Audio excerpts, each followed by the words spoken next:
tal? ¿Cómo le va? Bienvenido a su programa Pensamiento Analítico, el programa en el cual analizamos los temas de la vida cotidiana con un punto de vista psicoanalítico, intentando ver un poco más allá cuáles son las razones inconscientes y la psicodinámica de estas cosas que nos suceden a todos.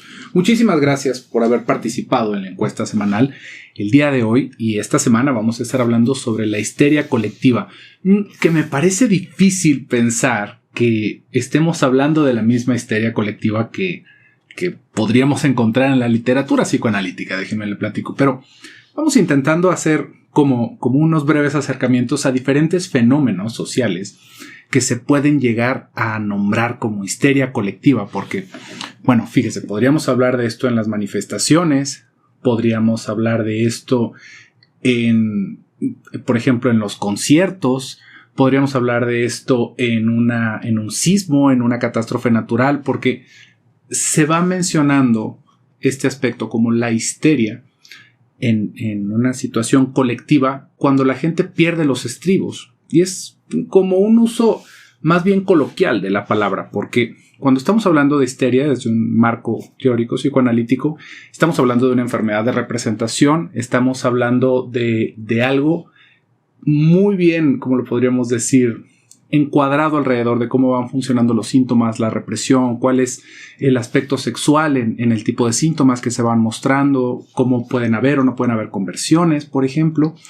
Y si se fija, es como una terminología muy distinta, porque no quiere decir perder los estribos. Es curioso porque la palabra histeria de por sí va teniendo un nacimiento muy curioso, porque fíjese, en la época victoriana, cuando todavía los tratamientos psicológicos eran remojar a la gente en agua fría y luego en agua caliente o dejarlos en una posición de cabeza, cosas por el estilo, ¿no? Que, digo, era un momento experimental en el que no se tenían realmente muchos elementos. Si nos vamos hacia atrás, pues imagínense cuándo nos vamos a encontrar un estudio como los que tenemos ahorita, una tomografía.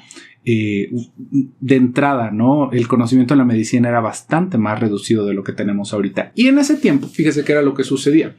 Habían personas, específicamente mujeres, que mostraban síntomas físicos de los cuales los médicos no podían dar causa, ¿no? Por ejemplo, una ceguera o una incapacidad de deglutir o una parálisis en las piernas o en los brazos, ¿no? Por ejemplo, fíjese, ¿cómo podía saber el médico si estaba mintiendo el paciente en ese entonces? Podríamos pensar en un caso en específico de personas que iban mostrando una parálisis en un brazo y al momento de hacer las pruebas necesarias para ver qué era lo que estaba funcionando mal, porque bueno, se tiene todo el conocimiento de cuáles son los nervios que se van viendo afectados cuando tenemos ese tipo de parálisis, no correspondían. Por lo general se hablaba de una parálisis en guante y eso es algo pues bastante complicado. En guante, por ejemplo, que no servía nada de la mano, pero solamente la mano. Y el nervio que va conectado como para que eso sucediera tendría que mostrar otro tipo de síntomas en la persona. Entonces el médico decía, esta persona está mintiendo porque no tiene ningún daño nervioso. En sí, si se fija, todavía vamos acarreando algunos términos alrededor de cómo se inicia en la medicina el estudio de la psicología. Por ejemplo, todos los trastornos de ansiedad o esto de la histeria que le estoy hablando, se hablaba que eran afecciones nerviosas, o sea, que era del sistema nervioso. Entonces, no había, digamos, ese concepto del psiquismo, de que también nos podemos enfermar de nuestra mente, no necesariamente de la carne, sino de lo que nos hace personas. Y fíjese nada más todo el avance que tuvo que haber para poder entender esto, pero en ese tiempo, como le estaba diciendo, a estas personas que tenían este tipo de síntomas, o por ejemplo que se paralizaban y se contorsionaban, así como vemos en El Exorcista, ¿no?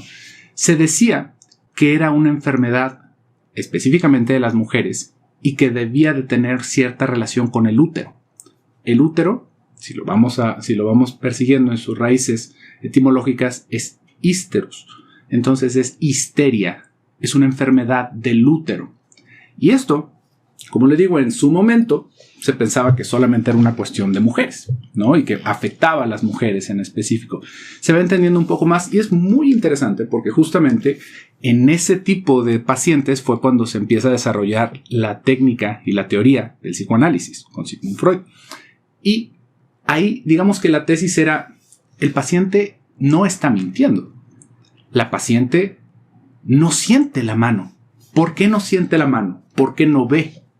porque bueno, le podían hacer todas las pruebas, los ojos le funcionan, pero la paciente efectivamente no veía. Por eso es que se llegaba a esa conclusión de que estaban mintiendo. Pero es alcanzar a preguntarse por qué se están dando ese tipo de síntomas, qué es lo que está sucediendo. Y ahí, como le digo, empieza toda esa búsqueda, toda esa teoría alrededor de qué era lo que estaba sucediendo y cómo. En un primer momento se pensaba, por ejemplo, que había un momento de trauma en el desarrollo psicosexual de las personas y que eso provocaba la histeria, que algo en específico había sucedido, porque se hablaba de acercamientos sexuales en las pacientes, ¿no?, en su infancia.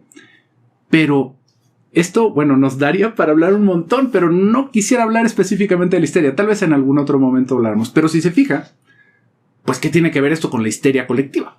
¿No? Es una cosa que no estamos escuchando específicamente al autor que acuñó ese término. Cuando vamos pensando sobre esa histeria colectiva y nos remontamos otra vez a las fuentes psicoanalíticas, más bien vamos viendo ciertos comportamientos que tienen que ver con una identificación del síntoma en alguien más. Esto está complejado, ¿no? Está medio difícil de entender, pero vamos pensando. Imagínese en un concierto, por ejemplo, que se ve que sale el artista y las muchachas, bueno, ya ahorita no sucede tanto, pero si usted se va como a los años 50, 60, no sé si se acuerdan de esos primeros conciertos de los Beatles, por ejemplo, que las muchachas se desmayaban y por ahí hubo un caso muy nombrado acá en nuestro país, en México, de una muchacha que se desmayó y se cayó de un palco, ¿no? Entonces, ¿cómo es que se desmayan?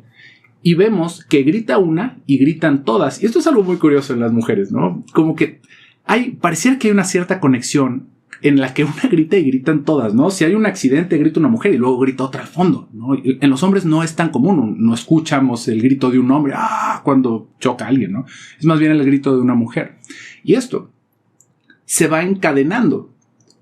En ese sentido que le decía que es algo más bien por identificación. Es algo que al estar en un grupo se empieza a vivir de una manera como si a mí también me estuviera sucediendo. Tal vez podríamos ver otro ejemplo un poquito más claro cuando se va hablando de un enamoramiento en un grupo de chicas, ¿no? Esto tal vez le pueda sonar un poquito anticuado, pero es muy interesante ver cómo es que se va persiguiendo ese pensamiento, ¿no? Porque ahorita parece como que me salieron mi monóculo, ¿no? Y de que estamos en el 1700, pero vamos pensando un poquito más en esto, ¿no?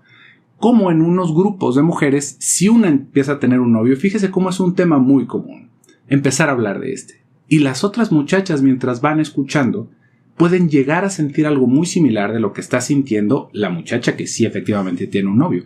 Pareciera como que se vive ese enamoramiento con todas las personas que están en la habitación escuchando eso. No es una casualidad que las novelas, por ejemplo, de romance, sean más bien enfocadas para un público femenino. Porque hay algo en el desarrollo psíquico de las mujeres que permite que hayan ese tipo de identificaciones. En los hombres también pueden llegar a suceder, pero no es algo tan histriónico. Ahora, otra vez utilizando esta palabra, ¿no? Que más bien por ahí va eso de la histeria colectiva. Cuando vemos esa palabreja, tiene que ver como con lo histriónico, con lo teatral que llega a suceder, ¿no? Como son gritos, sombrerazos, gente corriendo, y ahí es en donde se va pensando en la histeria. Y creo específicamente que este tema va muy de la mano de un montón de cosas que han estado sucediendo en el mundo, ¿no? Como, por ejemplo, no hace mucho estuvo el Día Internacional de la Mujer y ahí hay como diferentes campamentos de opinión, ¿no? Vamos pensando en las personas que se quejan de que se raya, de que se rompe, de que se hace, y otras personas que van hablando de la empatía, ¿no? De poder empatizar con esas personas que están molestas y que por eso rompen y hacen y cosas. Pero esto es muy curioso porque fíjese cómo se va dando pie a diferentes manifestaciones de esas explosiones de la masa, ¿no? También no hace mucho hubo un evento en un partido de fútbol en el que hubieron muchísimos muertos. Y uno podría decir, ¿cómo se llega a eso? ¿No? ¿Cómo es que en un evento deportivo hay este tipo de encontronazos y que la gente, bueno, enloquece, ¿no? Entonces otra vez viene la palabreja y la persona en las noticias, hubo un caso de histeria colectiva, y es más bien eso es a lo que se están refiriendo. Pero son fenómenos muy distintos. Son cosas, como le digo, y ahorita con esta brevísima introducción a la histeria, como más bien son estas manifestaciones de la masa, que tiene que ver más bien con una psicología de masas, las que vamos nombrando como esa histeria colectiva. Porque, fíjese, hay un caso, ahora sí, pensando específicamente en esa histeria colectiva, de unas niñas en un internado, aquí en nuestro país, en México, que empezaron a manifestar enfermedades que los médicos pues simplemente describían como que eran afecciones psicosomáticas, porque tenían temperaturas, vómitos, dolores de cabeza, mareos. Y cuando a las niñas, era un internado de niñas, cuando a las niñas las llevaban a los hospitales, se les quitaba, pero no por el tratamiento. Y cuando regresaban al lugar, se volvían a enfermar de lo mismo. Y uno podría decir, bueno, ¿qué es lo que está sucediendo ahí? ¿No? Y se hicieron varios estudios, algunas tesis, ¿no? Y personas que van dando su aportación en esto, y se acabó etiquetando como un caso de histeria colectiva, porque era más bien algo que las niñas iban enfermando de una manera psicosomática, ¿no? Su ansiedad se reflejaba en el cuerpo por las situaciones que estaban viviendo en el internado. Y esto era algo grupal, no era una sola niña que le estaba pasando esto, no era una niña que estaba triste, sino que todas las niñas se hacían un eco. ¿Se fija cómo es esto otra vez de esos grupos de mujeres que van teniendo ese tipo de empatía a la manera de enfermar, ¿no? Y bueno, pues ahí la solución fue que los padres las visitaran más, que hicieran más cosas, porque efectivamente era una situación de ansiedad la que estaban viviendo las niñas. Pero no es eso específicamente, ¿no? Si le quisiéramos poner todavía más una lupa psicoanalítica, tendría que ver con otras cosas. Porque si se acuerda, al principio estaba hablando sobre qué tenía que ver la sexualidad con todo esto y cómo se pensaba que había un trauma. En toda la situación de la histeria, la sexualidad va jugando un papel fundamental. Es importantísimo. Y esto, una vez más, en la cuestión de la histeria colectiva, pues no es tanto lo que estamos viendo. Más bien estamos viendo otra vez esos procesos de identificación, y que no necesariamente es por la histeria. Si tomáramos, por ejemplo, un poquito sobre estas manifestaciones, fíjese cómo tendríamos que pensar, ahora sí, desde un punto de vista social, lo peligroso que es estar en un lugar en donde hay mucha gente. No importa si estamos de buenas, no importa si estamos de malas. Es peligrosísimo. ¿Por qué se vuelve tan peligroso? ¿Por qué es que suceden este tipo de cosas? ¿No?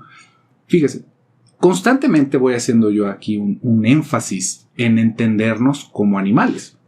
Porque somos animales, ¿no? Somos animales muy complejos. Hablamos, nos vestimos, ¿no? Somos los únicos changos que usan ropa. Pero aún así somos primates.